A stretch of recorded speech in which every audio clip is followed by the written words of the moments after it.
And this is London, but broadcasting to you, of course, all over the world, thanks to the wonders of the internet and SputnikNews.com.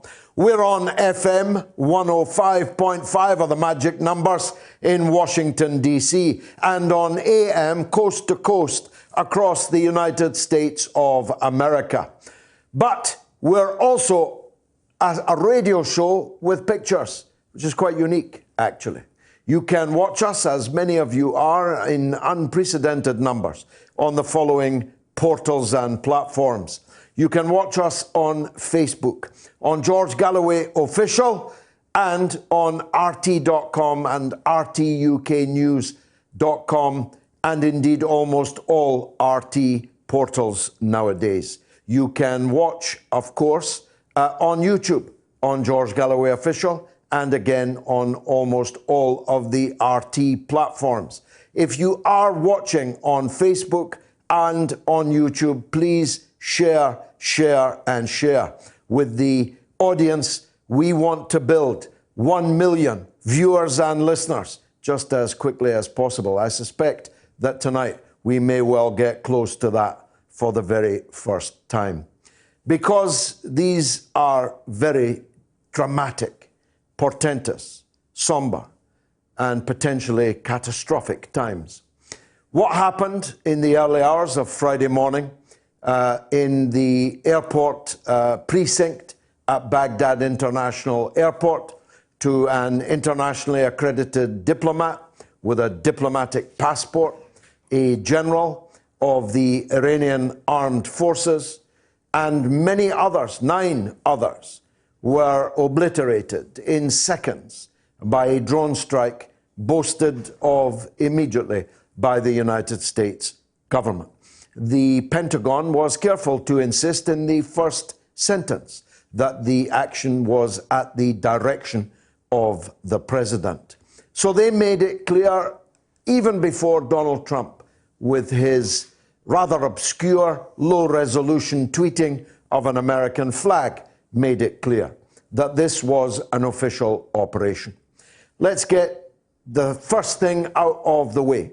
This was an entirely illegal act of international terrorism. Remember that when you hear reference to the T word. This was a terrorist attack by a state, not just any state, but a state that has a seat on the Permanent Security Council of the United Nations, on an accredited diplomat on a diplomatic mission of another member state of the United Nations. This was a state-sponsored extrajudicial murder. It's important that this is kept in mind, because you will already have heard all kinds of quasi-mystical exculpations of this crime. There is no ground in international law for the action that the United States government took on Friday. It was an act of piracy. It was an act of international terrorism. The second thing that we have to put in place before proceeding to debate this matter is that the proximate cause of the events on Friday morning were not the attack on the US Embassy in Baghdad by Iraqi citizens just a few days before, but were the withdrawal from the Iran nuclear treaty by the United States of America, which ripped up a solemn and binding treaty that Iran was abiding by impeccably, ripped it up unilaterally, and began a round of not sanctions, but absolute embargo on the Iranian people, 80 million strong, half of them young people, many of them children, now suffering, even dying as a result of American sanctions, which characteristically they have sought to extraterritorialize, to force other people into implementing their unilaterally imposed sanctions. That's where this begins. There was a treaty. It was working well. Donald Trump ripped it up.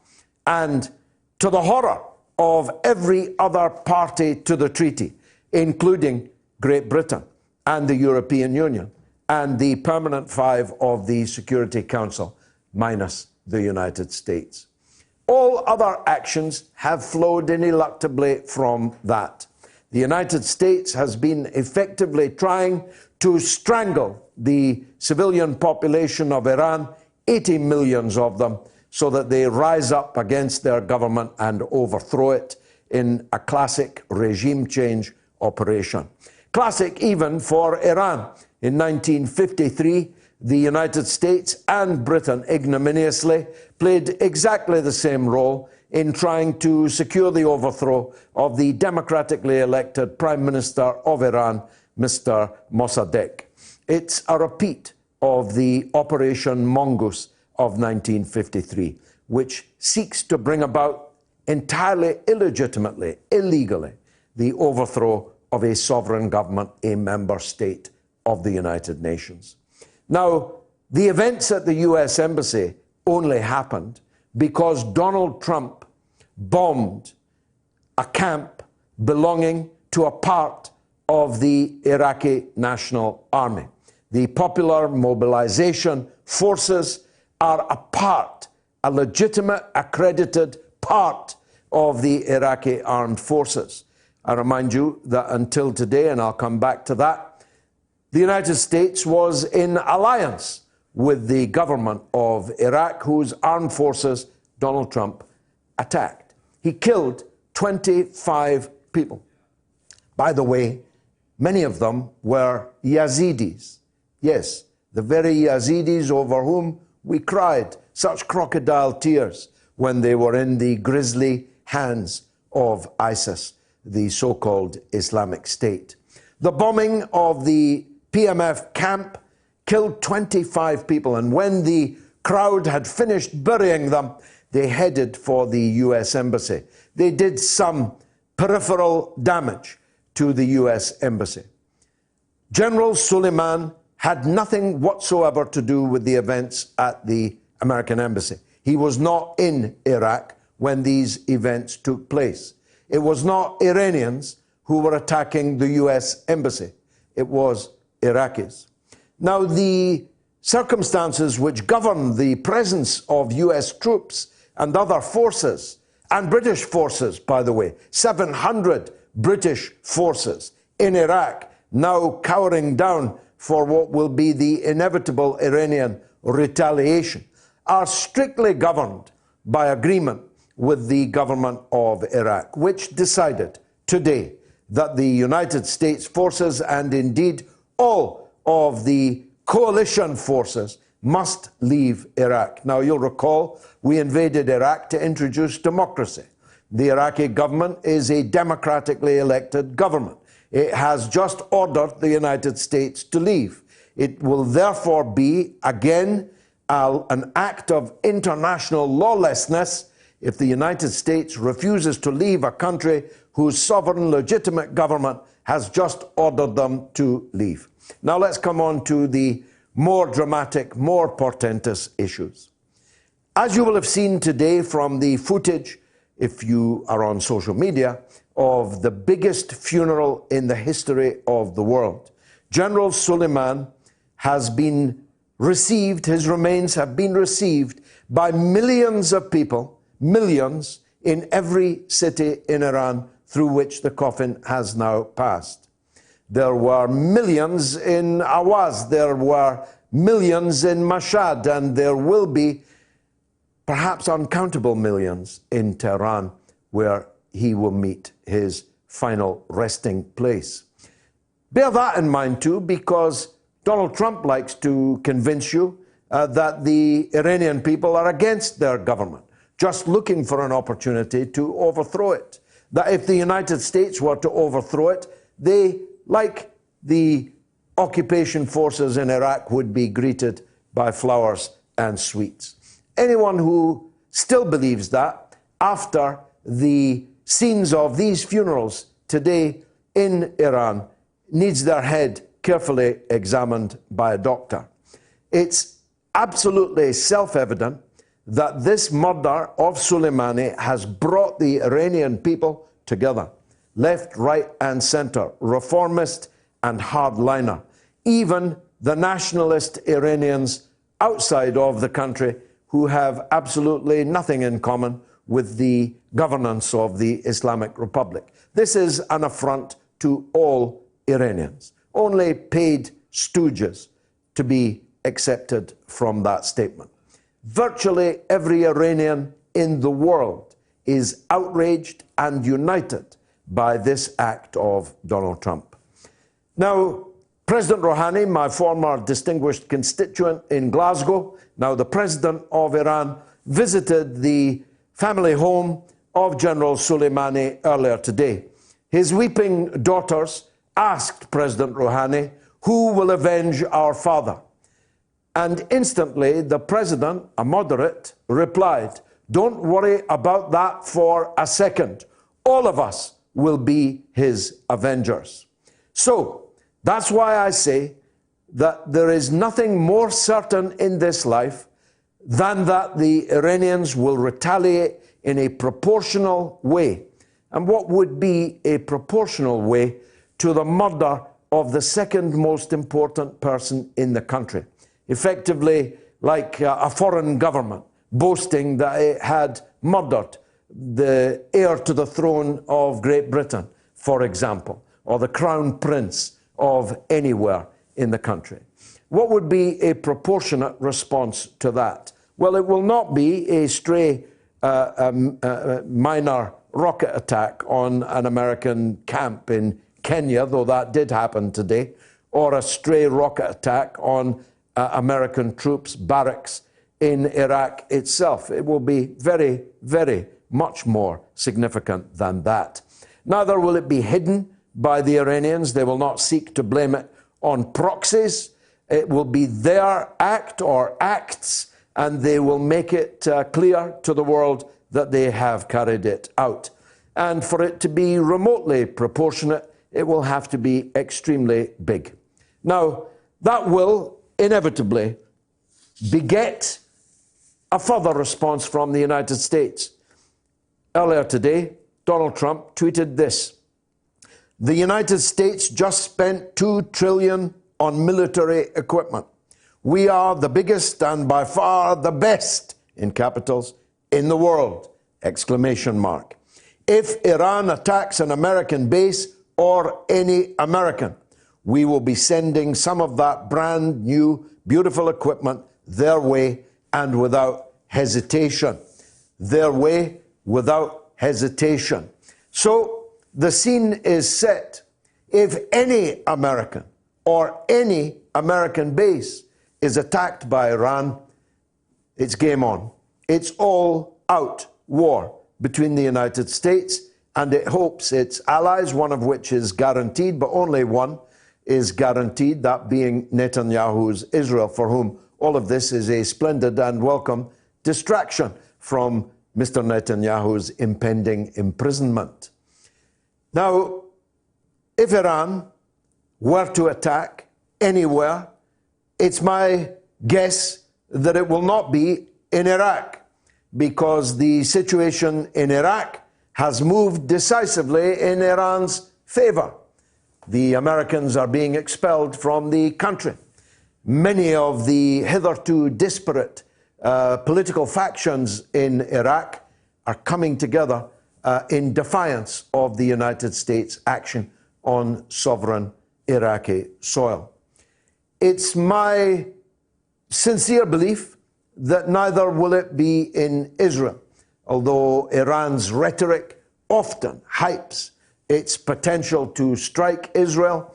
I don't believe that that will be the site of Iran's retaliation.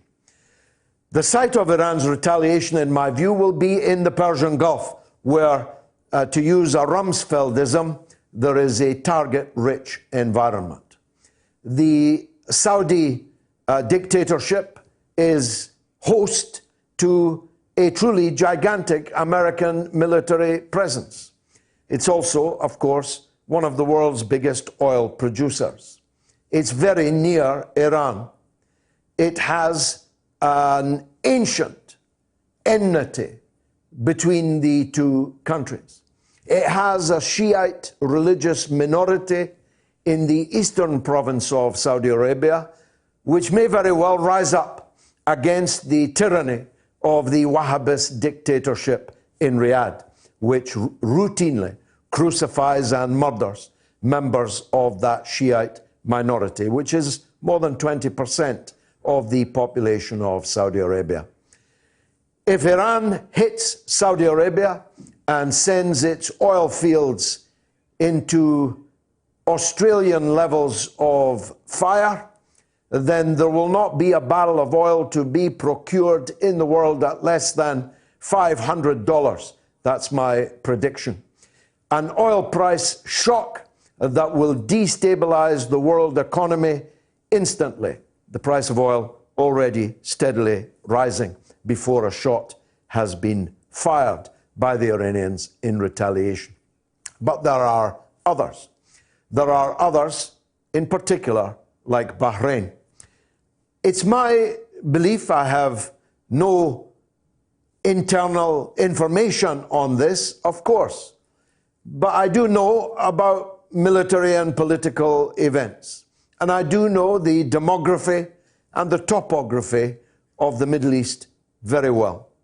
It's my belief that the Iranian attack in response to the murder of General Soleimani will take place in Bahrain, where an exceedingly target-rich environment exists, where you have an overwhelming Shiite minority population ruled over by a tiny and ridiculous comic opera, Gilbert and Sullivan Sunni monarchy, which only exists because across the causeway in Saudi Arabia, it has limitless support from Saudi Arabia.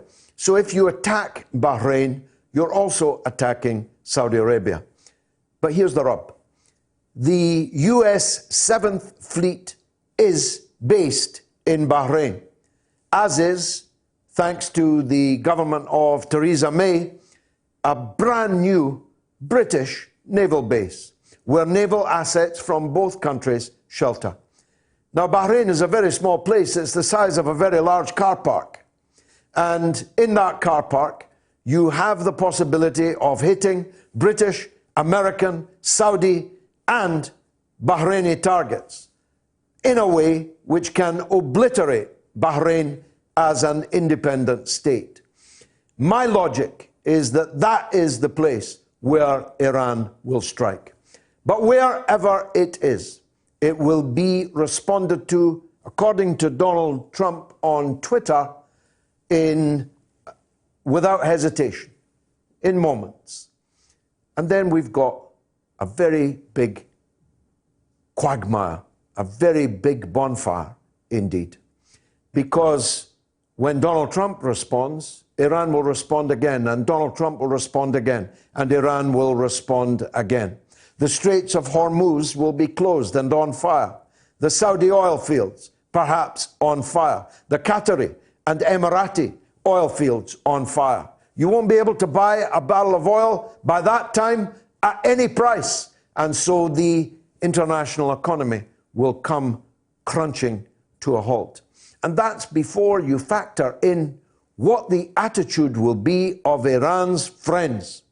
Its big friends, Russia and China, and its smaller friends, Hezbollah in Syria and in Lebanon. Its friends in the Palestinian resistance in Gaza and elsewhere. You feel me? I'm not necessarily talking about World War III, but I am talking about war throughout the world. And if that isn't enough to make you sit up straight and pay attention, I really don't know what would. This is the mother of all talk shows. You're listening to Radio Sputnik.